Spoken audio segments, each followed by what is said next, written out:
Julia Saveleva asks, how to be happy? The question, of course, is relevant for everyone, because everyone is looking for happiness by default.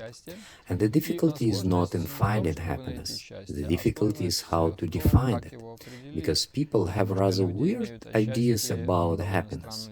For them, happiness is a certain set of elements around them, a house, a family, a car, money, and some other things like friends, a good place to live, etc.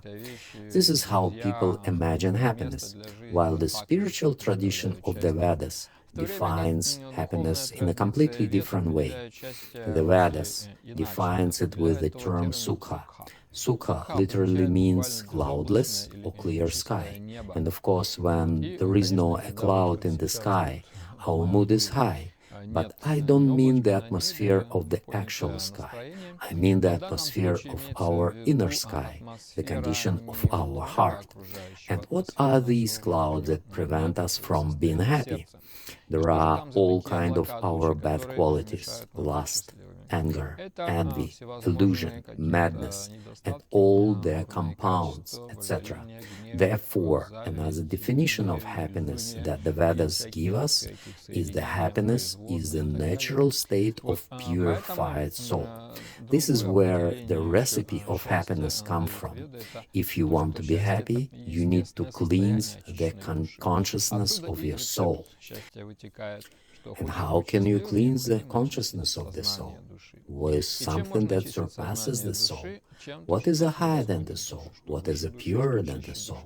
According to the Vedas, this is our primary source. This is the one who we came from, Supreme Personality of Godhead.